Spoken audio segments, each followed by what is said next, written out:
Hey everybody, Tom here.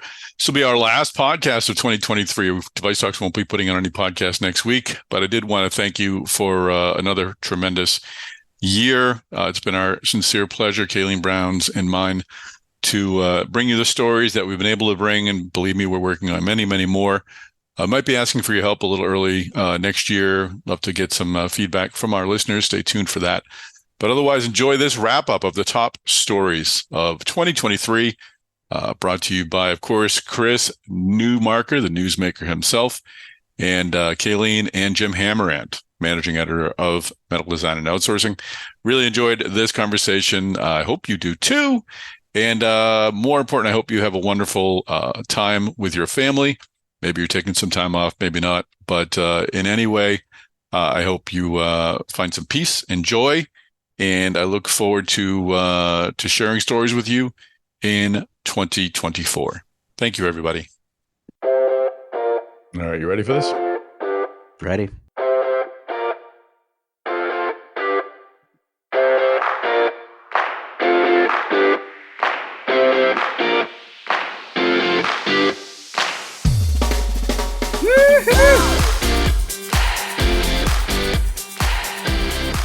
Hey everybody, this is Tom Salemi of Device Talks. Welcome back to the Device Talks Weekly podcast. We've got a full house here in the Device Talks studio. Of course, we've got my podcast partner, Chris Newmarker, executive editor of Life Sciences. Chris Newmarker, how are you, sir? Doing well. Good to be here, Tom. Happy holidays. Happy holidays. We're recording this at 5 p.m. Eastern on Wednesday. We're all working a full day tomorrow, and then we're all on Friday. And I think many of us will be gone until the new year. So it's exactly. an exciting time. You know, the days are getting super short. It's already getting a little dark outside, seeing the holiday lights coming out on the streets. So, and I have a question for you, but I want to bring in our co-host because it's a question actually for all three of you that you can begin to address. We've got Kayleen Brown, our managing editor of Device Talks. Kayleen, thanks for joining us in the podcast. Woo! Thank you. Hello, gentlemen.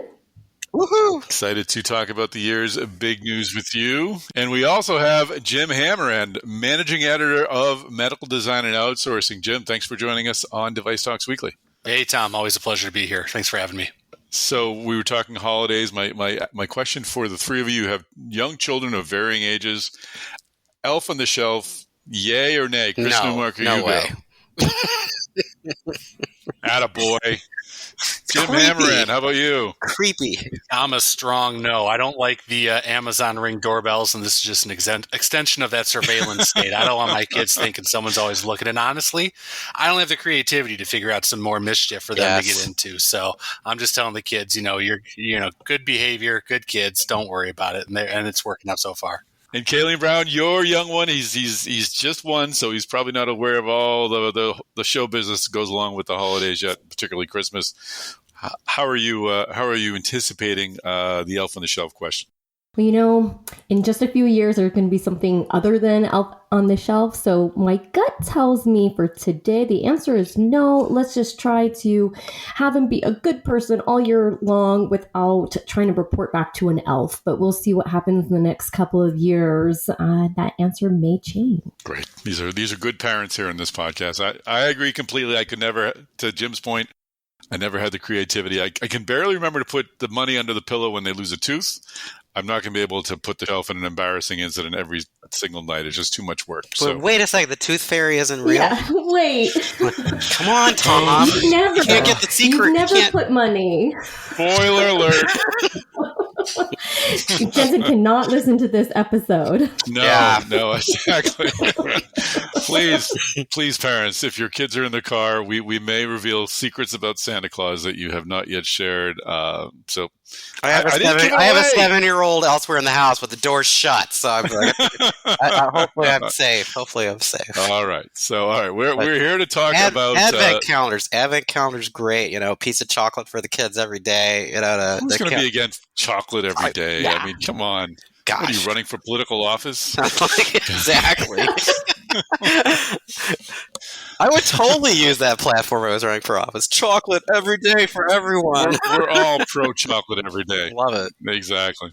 But we're here to talk about the Newsmakers of 2023. Chris, you just moments ago posted on MassDevice the top 10 trends, the top medtech trends of 2023. Finally crafted a meaty 1,500-word article now up on MassDevice.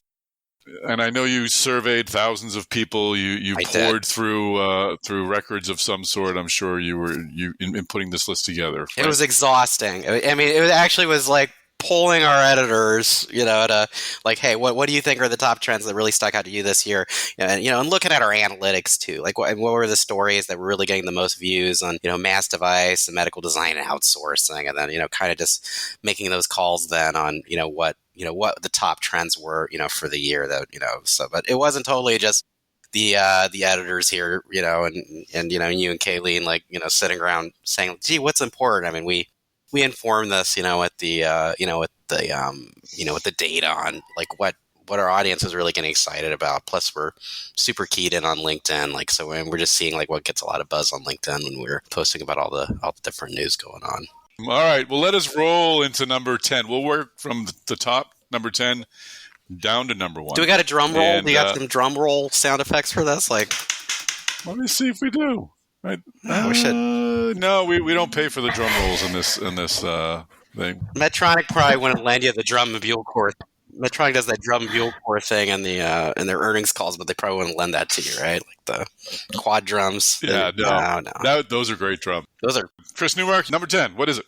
Number 10 on the list is kind of like all the questions that people in the industry have been having about how all these like really new popular GLP-1 drugs like Wegovy and Ozempic are going to affect the industry. But Jim, I mean, has like really covered a lot of points of view in the industry on this. I mean, Jim, what do you think some of the big themes are about that? Well, it's funny because you can always hear the executives on the earning calls every time they get one of these questions, and they're always faced with them. It's a little bit of exasperation, a little bit of a sigh, like, okay, here comes another one of these questions, because there's been a lot of attention on the potential for these drugs, and everyone wants to know, okay, if patients are thinner, does that reduce the need for joint replacements? If they are healthier, does that replace the need for cardio procedures? Does that, if they can lose weight by taking a pill, what kind of pressure does that put on bariatric surgeries?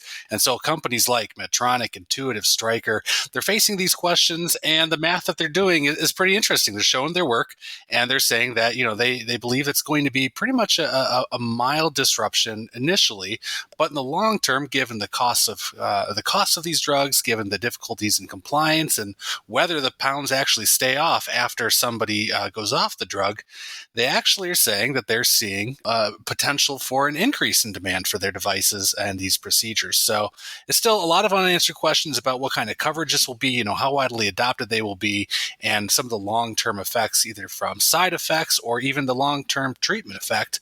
But it definitely is one of the biggest unanswered questions going into 2024, and one that the medtechs are definitely taking head on. Yeah, I mean, my initial reaction to that would be, like, oh gosh, yeah, like people are losing a lot of weight on these drugs. Generally, that if you lose weight, it's healthier for you. Like healthier people means less demand for medtech. But I mean, there are some really interesting arguments about why that's not true. Yeah, at Stryker, they say, some patients are just too heavy to qualify for some of these joint replacement surgeries. So these drugs can slim them down to get them on the table.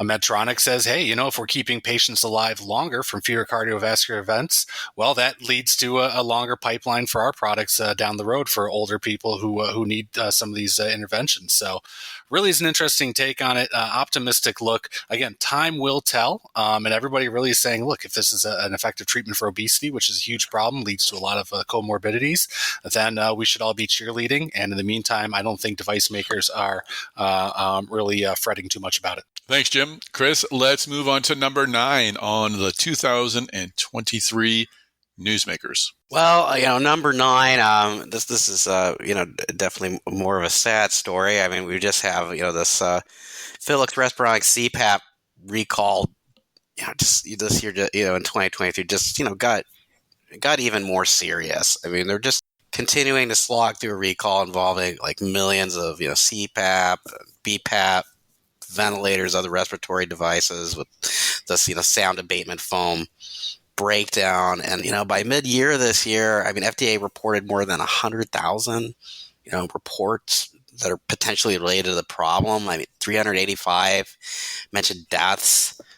I mean, Philips has already agreed to pay nearly $500 million to settle, U.S. economic loss claims, but there's still a slew of lawsuits over there, claiming injuries and deaths, and the consent decree talks with the U.S. Justice Department continues. So, and most recently, just to add on to the problems, the FDA warned of thermal issues with the replacement CPAPs, leading to burns and fires.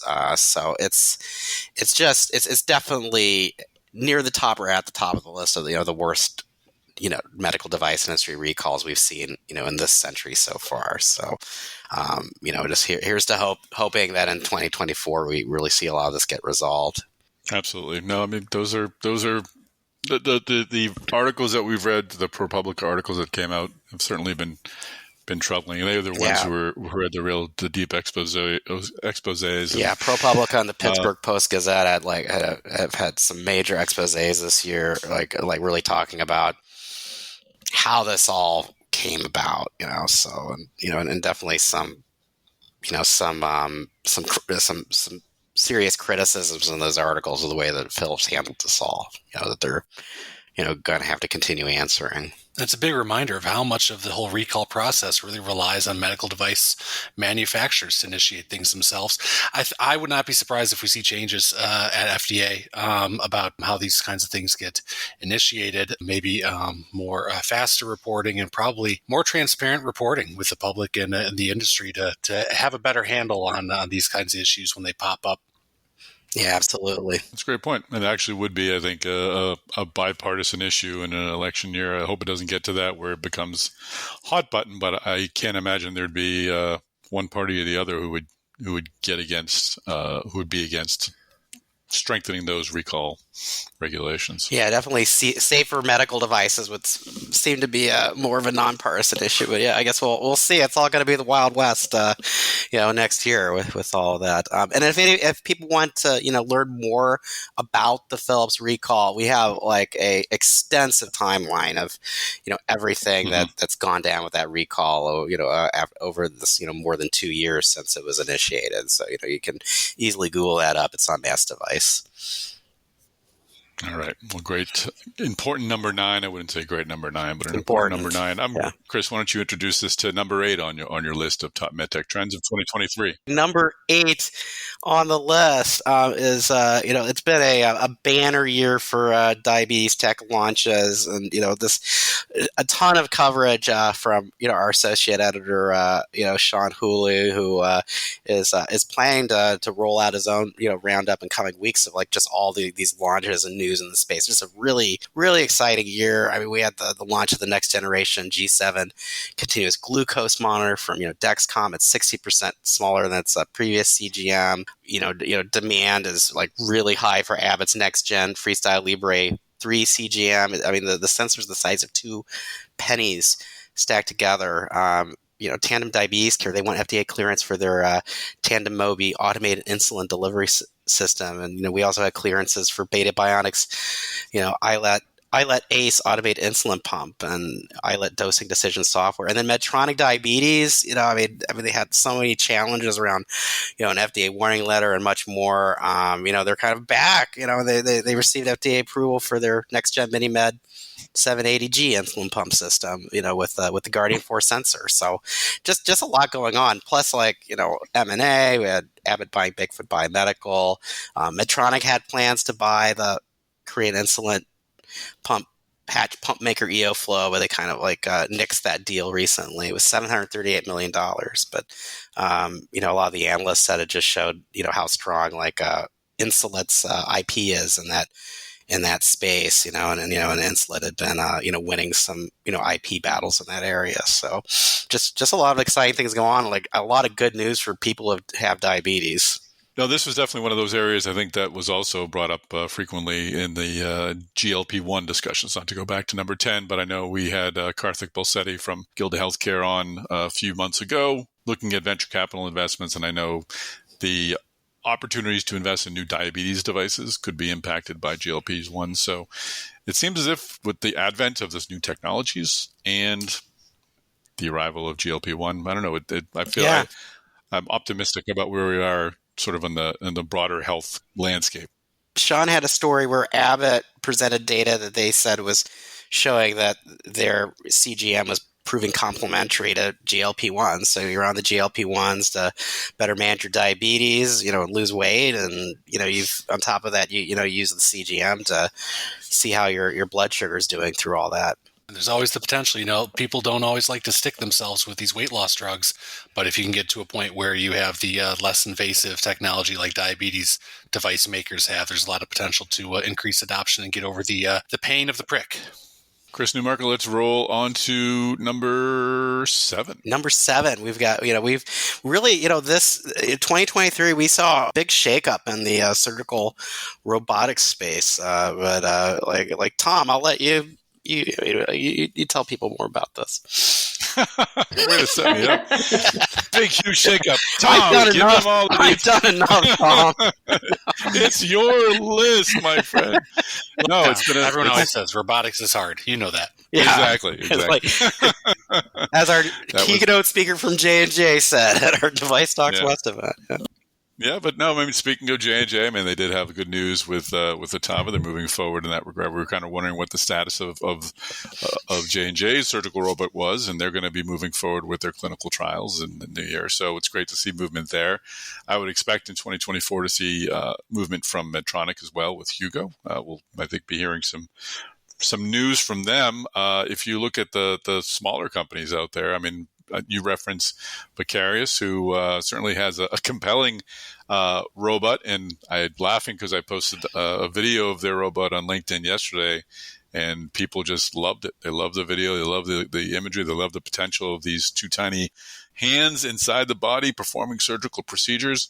So, I think the imagination and the potential for surgical robotics is never going to go away. I think people are really excited about it. I think the need is never going to go away. I think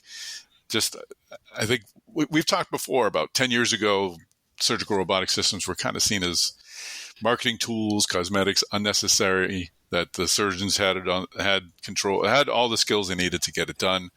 But the more I've covered these companies and the more I've covered healthcare, I was just thinking about when I was at TCT Innovation Forum in San Francisco, and Dr. Califf, the FDA commissioner, Robert Califf, gave a really passionate talk about the inequities of our healthcare system in this country and the way we're moving in the wrong direction. I don't think surgical robotics is the only solution, but if we can develop a system where you can perform either surgeries remotely, where surgeons from Boston can help someone in a rural healthcare setting, or perhaps to the point where we're able to perform cardiac ablation, or as Fred Khosravi talked about at DeviceTalks West, they have their Telos platform to potentially get proper care to stroke victims earlier, which is essential and life-saving.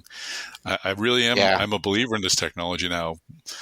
You want to bring in economics, you want to bring in questions like that. That is when things start to get a little cloudier. But in terms of the actual technical potential, I know it's been a kind of a topsy-turvy year for surgical robotics, but I think we're going to come out of this year with clearer direction for 2024.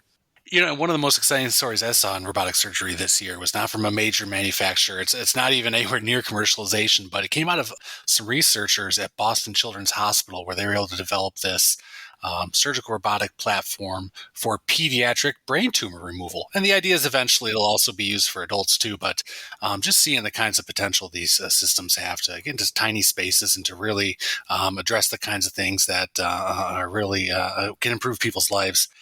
It's so encouraging, and I know we're going to talk about AI in a little bit, but when you layer on AI and the ability to help surgeons using robotic systems to, in the words of one CEO I recently talked to, perform surgeries like the best surgeons in the world with guidance and coaching from an AI system, that's really, really exciting potential. Yeah, no, that's an excellent point, and it does lead us into our next trend. So, number 6, Chris Newmarker, declare it, and then we'll ask Kayleen Brown her opinion on it.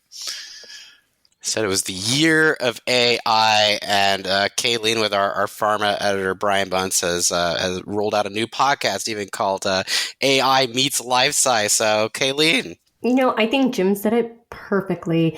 AI potential.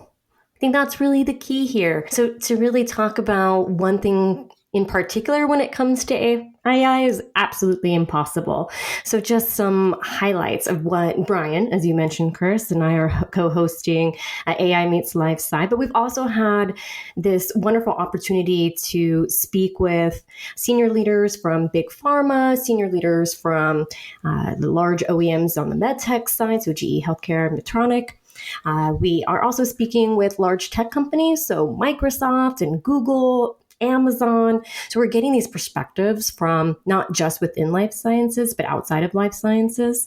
And all of them say the same thing. It's potential, potential, potential. Specifically thinking about life sciences, I mean, it can be as specific as improving imaging. It could be, and I say simple, and I do that very, very lightly, but imaging has a lot of implications kind of around it. AI enhanced ECG comes to mind. So that helps with a sort of early diagnosis and interventions for cardiac care. Workflow. So, I mean, kind of taking a step back and not thinking about device specifically, but how can it improve workflow? And one of the phrases that Brian and I have been hearing now for the last few months is allowing humans to be more human. So taking what artificial intelligence can or taking things off of our plates so that have artificial intelligence focus on that. So we have more time, again, focusing on better patient care and patient outcomes, innovation. So artificial intelligence really, to me, and I hope to the year 2023 is really about potential. One of the other things that have been really, really surprising in terms of artificial intelligence and life sciences has been it's not new. It's just the first time we're talking about it. So that comes from, that's really, your chat GPT that has democratized AI. So it's your generative AI, and it's making it more accessible to hundreds of millions of people in a way that it never has been before. But we were just speaking with Microsoft's general manager of healthcare, pharma, and life sciences. I was trying to get that correct. Elena Bonfiglioli. And she was talking about how Microsoft has been investing in AI research for more than 10 years now. And in the last 5 years or so, they've been creating technologies, platform-specific technologies that they have been working with life sciences companies for years on. Mayo Clinic, they've been doing research on artificial intelligence for decades. It's just now that research is being sort of taken off the shelf and given new life to it. So it is a trend for 2023, but it's something that's been around for a really long time. And now that we tapped the potential, who knows what's next? Yeah, I mean, you have a good point too. That's a trend this year because, ChatGPT and these generative AIs really got people talking about it so much. Like all of a sudden, like, oh, I can play with this myself, But yeah, it's like the stuff's, companies and health providers have been working with us, for a long time, and it's going to be really interesting to see what the potential is. I think as people covering the industry will have to be very careful to be asking hard questions, because it could seem like it almost seems like times that every medical device company at this point is claiming that they have some kind of artificial intelligence. Oh, we got artificial intelligence packaged with this, but we got to really be asking some hard questions like what is this AI actually doing? What kind of valuable clinical outcomes could this AI produce? And it'll be fun to cover. Yeah, exactly. So do you remember 5-10-ish years ago when the terminology of digital health was starting to come out in the industry? So before that, it was medical device companies. And then now it was every device company has to have a digital health element. If you don't have a digital health element, you're not a player in the space. So that's sort of what reminds me of how and I say that loosely, the majority of medtech companies are now saying, oh, we have this AI element. It reminds me so much of digital health. But I think what they're speaking to in particular is the data. So anybody can be an AI-enabled or AI-inspired company using that, the breadth and depth of the data that they've already accumulated. What AI is doing now is taking that data and finding new patterns, finding new ways to use the data, imagine the data, clean the data. So in clinical trials in particular, revisiting patients who maybe wouldn't have been chosen for a clinical trial and seeing what other upcoming clinical trials would be a better fit. So it's about it's not about more data, but what can we do with the existing data that we have? So I think that's really what these companies are talking about when they say that they're AI enabled or inspired.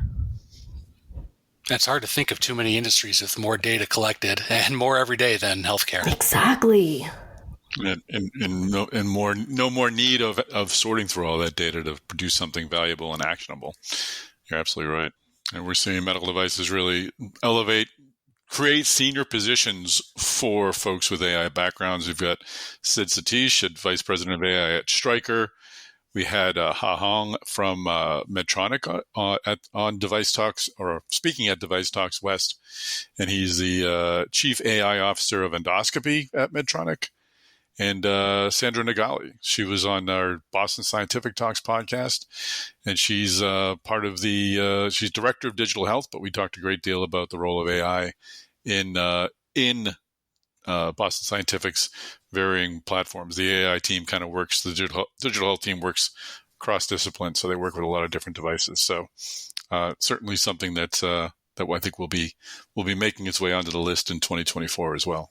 And also at Medtronic, I just had a chance to talk with their new Chief Technology and Innovation Officer, Ken Washington. He joined from Amazon. I haven't had a chance yet, but after the holidays, we had a really good conversation about the different kinds of AI and their applications in medtech. He shared this as he was sitting down with all the GMs at Medtronic and gave them kind of a little rundown. And so he gave the same abbreviated talk to me. And I'm going to be sharing that with the readers over at Medical Design Outsourcing after the holidays, after the new year, once we get back to it. Fantastic. All right. Well, good stuff. But before we go, Kayleen, the AI Meets Lifeside podcast can be heard on the Device Talks Podcast Network, but you also have your own channel. Yes. So you can find us on all major podcast platforms, Apple Podcasts, Google Podcasts, Spotify. And then please watch us on the Device Talks YouTube so you can see Brian and me talk to these huge players in the industry. Just go to Device Talks YouTube and please subscribe. Shameless plug. If you want to see that and Tom talking to his stupid headset, go to our YouTube channel. We'll be posting videos there, much, much more in 2024. I'm not ashamed of wearing a headset. I'm not ashamed. Come on, folks. Everyone should have a headset. Chocolate every day. Headset Chocolate every day. Exactly. On every laptop. I'm a firm believer in the headset after that. Blue Jay interrupted one of our Device Talks Weekly. So it's delightful. Right. Like, brah, brah. Anyway, so... Number 5, Chris Newmarker. All right, number 5. We have unfortunately, we've had some surprise, medtech shutdowns this year. Involving, especially it seemed like it involved companies with technologies that boomed during the first years of the COVID-19 pandemic, but not as much afterwards. I mean, Tom, you had the article about the abrupt shutdown of Avail Med System. Yeah. I mean, they'd had executives at our Device Talk shows, and I mean, it was some exciting tech. I mean, all this telenetworking for health providers. But any more thoughts on that? Well, abrupt doesn't really cover them. And I had the opportunity to visit their offices the day after Device Talks West, and was blown away by the tech, by the quality of the videos, the sleekness of the devices themselves. It looked like something that Apple would have created. So yeah, it was shocking to hear that they were shutting down so abruptly. But I think partly it's an Avail story. I mean, I think to your point, it was a company that was born in 2017 with a vision. I think the COVID pandemic and the inability for companies to get into hospitals really, really cleared a path for Avail to run through, and they raised $100 million in October 2020. But as things normalize, it seems as if the demand for their ability to connect people outside of a hospital with people in an OR through a really, really advanced telecommunications system wasn't as great as folks thought. So I think that was very Avail specific in that the market wasn't there, or at least it wasn't as large as they were hoping. But I think what's more universal and that we might be seeing more and more of is the financing climate. It's been tough. It's been tough for some. seems larger companies or companies have been able to raise larger rounds at valuations that some VCs are finding extraordinarily high, and something that VCs that I know and trust are not willing to be part of. So there are companies that are able to raise money, but there are other companies that are raising money at deep cuts in their valuations. And I think that's where we might find companies like Avail, where their next round would have been so damaging to existing investors that they may not want to go through a round. We don't know the details of Avail, but I worry that if this continues, that we're going to see more companies, and we probably it's probably already happening. We're just not seeing it. More companies sort of silently slipping away with this current financing market. So I think Avail had its own story and its own challenges, but I think it's representative of a larger challenging financing climate for medical device companies. And it seems like 100 years ago now, but I remember Tom, we were losing our minds together one evening when Silicon Valley Bank was going belly up. Yeah.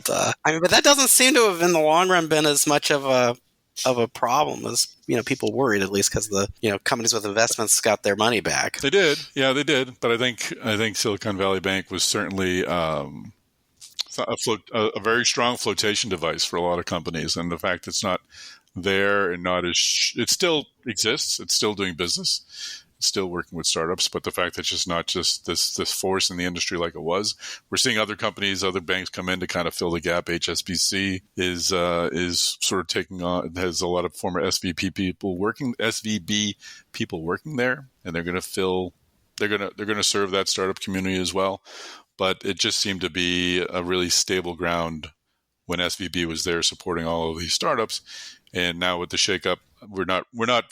It hasn't settled yet. We're not standing on steady ground. There's still some aftershocks, I guess. I mean, when I was, getting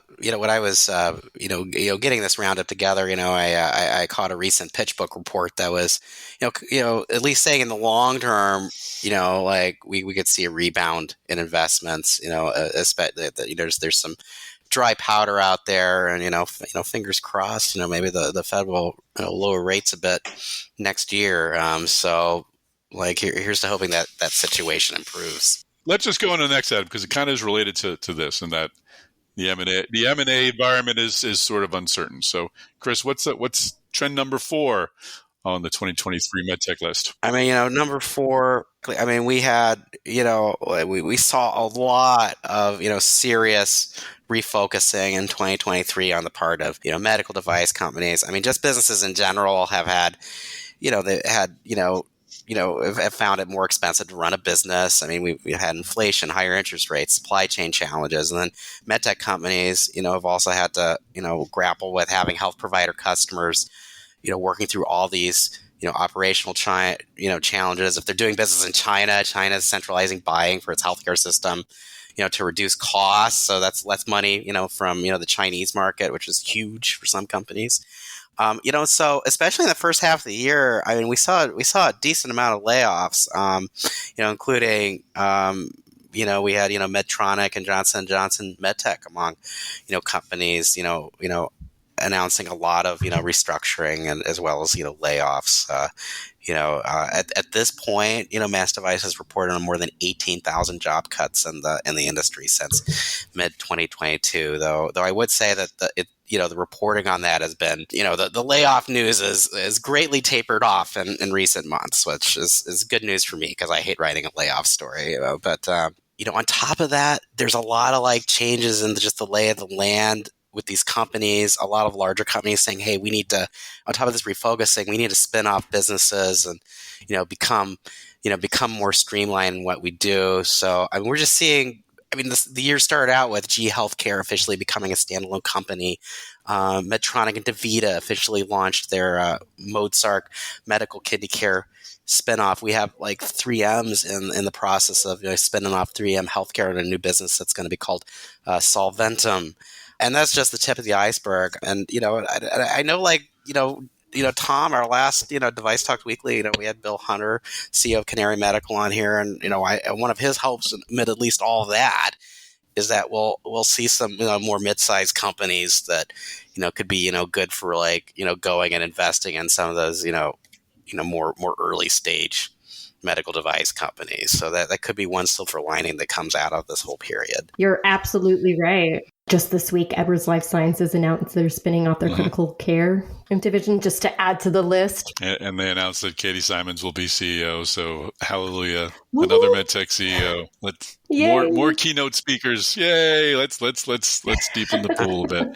And I think the other thing that's feeding this is just the power of private equity. I mean, we saw HIG Capital, funding the spin out of a spin out. ZimV spinning out its spine business, and creating another business, leaving ZimV to focus on dental. So I think as private equity is gaining more and more funds, this runs counter to the venture capital investing. They're going to start picking apart, in a good way, spinning off divisions of medical device companies. So it gives these medtech companies an opportunity to sort of reassess their portfolio, which, going back to item number 8 or 9 about diabetes, and the news that Medtronic Diabetes didn't go through with the acquisition of that tech company. I know that was a rumored subject of spinoffs forever. I'm not spinning that wheel again, but I wonder if that wheel will spin again after that. They've got a new leadership. They've got a lot of forward direction. So I'm not saying it should happen, but it'll be interesting to see if speculation begins to circle around Medtronic Diabetes again. I know in the earnings call, Medtronic's executives have been very much like gung-ho about diabetes and the potential of it, but yeah, like, especially when they're going through challenges about a year ago, there was a lot of analyst talk like, oh, maybe you should be spinning this off. So, it's going to be very hard to surprise me on anything like in the next year after all the news we've had, with spinoffs and all these different combinations and things going on. We'd like to announce that Johnson is spinning off from Johnson. So it's going to be Johnson and it'll just be ampersand. That's going to be a third company. That's going to be spinning the ampersand out of Johnson. So it'll be Johnson, and then ampersand. Okay, great. It's just going to be like Prince. It'll just be an ampersand. It's a company formerly known as J&J. It's an all right, Chris Newmarker, bring us to number 3 on the list of top 10 medtech trends of 2023. We've had some major, medtech leadership changes in 2023 as well. But I'll let Jim. I mean, Jim's been, covering this a lot this year. So I mean, like Jim, the floor is yours. The big surprise I think was Ashley McVoy stepping down as worldwide chair of Johnson & Johnson MedTech. That's the second largest medical device manufacturer in the world. So they've got Tim Schmid stepping up. Ashley is staying on into the first quarter, into the new year. But that really was the biggest one. We've got a whole roundup of personnel changes over at MassDevice from the year. Medtronic really kicked it off with new operating unit presidents. But that was the big one. I think the other big surprise, too, is Brian Hansen stepping down as CEO of Zimmer Biomet to lead that Solventum spinoff from 3M Healthcare. And that, triggered a whole bunch of changes. Ivan Tornos moving up to CEO at Zimmer Biomet. A lot of changes, a lot of shakeups, and who knows what the new year will bring. No, Ashley McAvoy is a big one. I kind of see her as the Shohei Ohtani of medtech leadership. She's like this free agent out there now. You kind of wonder where she's going to land in terms of finding a CEO role. So it's going to be interesting to watch what happens, where she goes next. I mean, she's obviously should be leading a company and will be leading a company, I would say, in the near future. So it's interesting to watch her path. I hope so.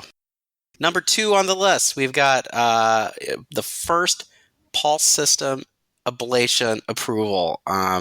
This was actually very cool news. We had Medtronic recently announcing that they got FDA approval of their Pulse Select pulse field ablation system, and this is the first of its kind approval in the U.S. for a PFA system to treat AFib. And Boston Scientific is really moving forward strong with its FARAPulse system as well. They're expecting to get approval in 2024. But I mean, this technology has just been generating a lot of excitement, just because it has this this ability to ablate cardiac tissue to treat AFib, but because it's a non-thermal method, there's a greatly reduced risk of damage to surrounding structures. So, I mean, just think like, an ablation treatment, with hopefully a fewer complications.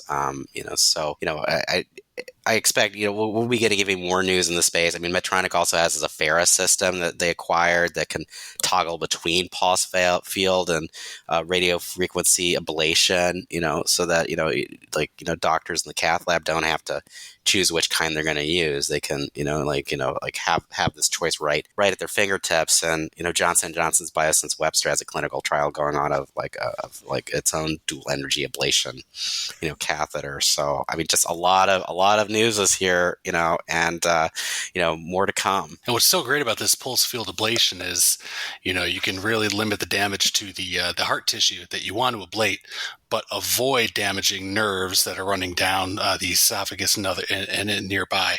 And it was actually interesting. I was talking with Medtronic EVP and cardiovascular president Sean Salmon. He was telling me, because this predates my time in medtech, but he was telling me that Ardian actually was trying pulse field ablation to treat hypertension with renal denervation, but it didn't work because it only kills the muscle tissue, not the nerves, and they want to kill the nerves. And he said that pursuing a pulse field ablation almost undid Ardian until they moved to those radio frequency energies. I had no idea. Sometimes the RF is good, sometimes the pulse field's good. So depending on what you're trying to do. Big throwback, yeah, for sure. Okay, well, it's certainly an important field. We'll be talking about it at DeviceTalks Boston, trying to get a panel together of the leaders in that space. So it's a story we'll continue to follow. All right, we are on the big number one. I'm not sure if it's going to be a surprise to anybody because that's the big story we haven't mentioned yet. But Chris Kimmer, you want to announce, and then Jim Hammerin, you can expand. It was renal denervation. It finally got cleared by the FDA after years and years and years. But Jim, it's all you, man. Yeah, so this has been 13 years, the baker's dozen, yes. To get this one across the finish line. There have been failed trials. There have been companies large and small that got into it, got out of it. Some stuck with it. Medtronic stuck with it, but was not the first across the finish line. Ended up being Recor Medical with their renal denervation system, the Paradise system, which is an ultrasound balloon catheter versus Medtronic's system, the spiral system that got approved about a week after Recor won that first of the kind approval. And there's subtle differences to the different systems. And now, heading into 2024. We actually have potentially a third competitor that's pursuing chemical ablation. So they're using alcohol, injecting it into the vessel walls to kill the nerves. And this is Ablative Solutions. They just announced this week that their pivotal trial hit the endpoints. And when I was talking with their CEO, Kate Ronell, she was saying that they're going to be announcing more results in early 2024. And hopefully looking at, maybe approval 2025. So this is, why is this Ardian such a big story? It's hypertension. I mean, hypertension kills so many people, heart attacks, strokes, so many problems down the road.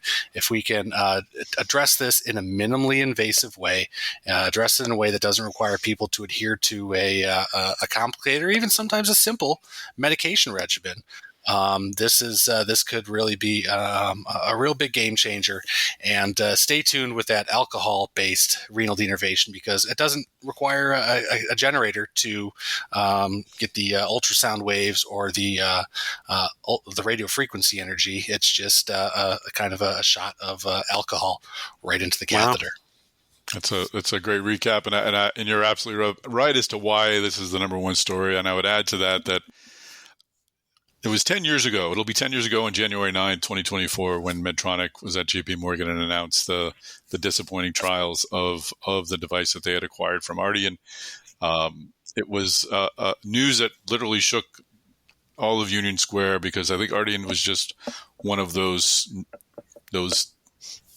terrific medtech stories where you're going to take this technology that had one purpose, applied to a part of the body that had another purpose to achieve this great medical outcome. It was just like this giant swing for the fences that so many people were inspired by. There were anywhere between, depends who you talk to, 4, 7, 30 companies that were focused on renal innovation at the time. And when that news came out, and Omar Shrak stood up at JP Morgan and released the news, the air completely went out of Renal Innovations and to a great degree MedTech, because it was just one of those fantastic stories. So it's a tale of perseverance and redemption, and I think it's great that Medtronic stuck with it through all these years. There was a time after that announcement in 2014 that it appears as if it wasn't going to go forward, and then it was. And it's just great news for the company, for the sector, and as Jim said, of course, for patients as well, for hypertension patients as well, because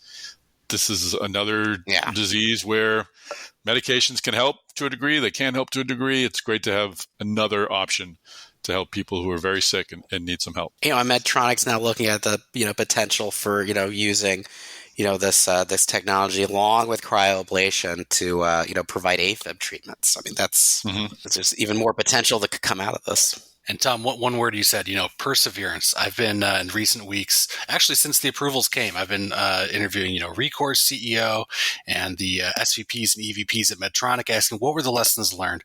And besides all of the, exciting lessons in clinical trials and regulatory and how they learned to take blood tests from patients to make sure they either were on their meds or off, perseverance, persistence kept on coming up. And I asked them, at Medtronic, how do you keep pushing? You've got failed trials. How do you keep pushing? And everyone, even at Recor, said, we believed in the technology. We believed in the mission to help patients. That's what kept us pushing toward the finish line. And now they're over it. Yeah, it's fantastic. That's great. That's what always amazes me about medtech of many levels, where think about 10 years, thinking about spending your life 10 years of your life working on something, and to have it not come to conclusion, to have not a successful outcome, and to wonder how those 10 years were spent. It's just an amazing commitment that people pour their lives and their time into very uncertain outcomes. It really is a leap of faith. It's a great point, Jim. All right. So that wraps up the top 10. Chris Newmarker, great list. I think you hit upon all the big ones. We, of course, went longer than we thought we would, but we had a lot to talk about, and I think a lot of great thoughts. Just to wrap up, I asked folks just to kind of come up with their kind of person of the year. It doesn't have to be, the most famous person, maybe just someone they had a conversation with that's stuck with them. So for just a final quick wrap up, we focused on the news, the trends, the things that happened. I wanted to take a moment, because we talk about medtech people, to focus on medtech people or products or singular things that sort of really stuck with us as reporters, as people covering the industry the whole year. So Jim Hammer, let's start with you. This isn't the most important person you talk to. It's not the most influential person you talk to, but what was an interview or a conversation that really stuck with you, or a person that really stuck with you, and that you think will be making an impact going forward? Yeah, looking back on this past year, I've been doing so many interviews, but there's one that really sticks out, and there's more of a conversation that sticks out as giving me hope for the future, really inspiring me. And it's not someone at a major medtech; it's a startup. People know about the startup. It's Synchron. They are developing the brain-computer interface, but it pulls together so many trends. It's minimally invasive placement of a nitinol stent that has electrodes that can read signals in your brain. And it's helping paralyzed patients already convert their thoughts into actions, communicating by text, controlling simple smart features. It was a great conversation about the ethics of, tapping this secret or opening this secret back door to the brain. And what they're doing really seems miraculous if you didn't realize that it's actually possible. So this is, it was a great conversation. It's going to be on the cover of our leadership edition, most likely coming out in January. I've posted a little bit of a sneak peek of the story on our website, but I'm really excited to see what they come through with in 2023. We've got investigational trials that I believe they've already opened enrollment for, or maybe they even complete enrollment. Very exciting things to come from Synchron. Very cool. Cool choice. Kayleen Brown? I refuse to settle to one. I'm sorry, Tom, but I'll go very, very quickly. So I have a top 4, and I'm cheating even more because one of them I didn't even speak with. I reject the premise of your question. I'm sorry. I'm a rebel with a cause. Okay, so one of them I did not speak with, but that's Julie Tyler, president of Abbott's vascular business. The idea of somebody sticking with one company, she's now been there for 28 years, and advancing not just within the company, but bringing them so far forward has been inspiring. And her personal story has touched not just my life, but so many people's lives that I've spoken with after hearing Julie Tyler speak at DeviceTalks West. And then she won the Powell Award at MedTech, Women's MedTech Vision. So inspiring. Okay, so one person I have actually spoken to, Dr. Ha Hong, you've already talked about, the Chief Artificial Intelligence Officer for Medtronic's Endoscopy Division. He was hired earlier this year, and he reports to Dr. Ken Washington. So I know, Jim, that you were talking about that.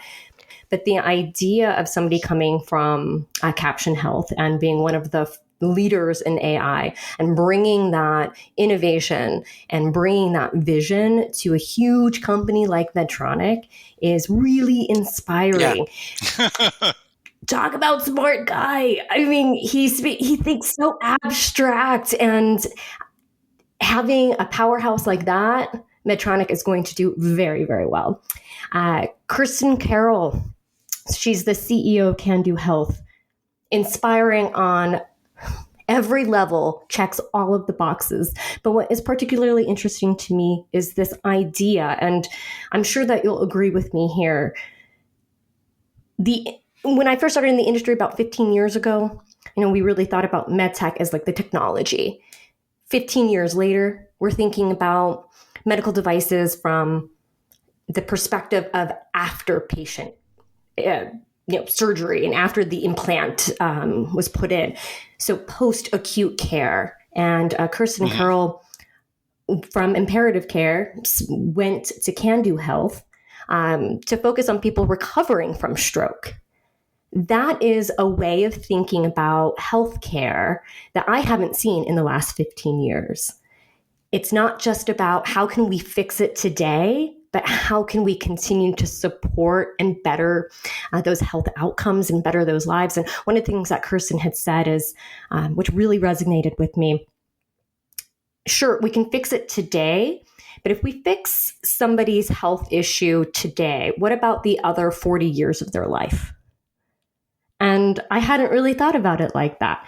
Last thing, Rebecca Whitney, president of the spine division for ZimVie, brilliant, inspiring, one of the most, I think, strategic leaders in this space that I've ever had the pleasure of sitting down with. Okay, I'll stop now, but brilliant. All worthy of mention. So I'm glad you fit them all in there. Chris Newmarker, you want to go with 5? You want to top Kayleen's list? No, but I would the one I would put out there is it was really fantastic at DeviceTalks Boston made to moderate a panel with officials from Abbott and Brigham Women's Hospital, about MassGen, about LVADs, and how to make them more accessible. What made that panel just even better was they had a former LVAD patient there, Kyrie Miller. And it's one thing to talk about how devices can save lives. It's just so much more just to have someone there who, his life was saved by LVADs, and there was also that big question there that LVADs were able to save his life because he lives around Boston and there's great healthcare around Boston, but could someone with heart failure problems have access to that technology and other parts of the country, that aren't near large cities with outstanding health centers that could provide it. So just a really good talk. Produced a really good article that was a cover story on medical design and outsourcing about LVADs can save lives. Why are they not more available? But that was definitely a highlight of my year. That's great. No, that was a great and powerful conversation, and they spoke at DeviceTalks Boston. As you said, I really love when the OEMs are taking the charge of creating panels that are really talking about patients. We want to talk about engineering and devices, but talking about patients. To that end, I was going to go with Fred Khosravi, who I had my interview with him. It's the CEO of Imperative Care.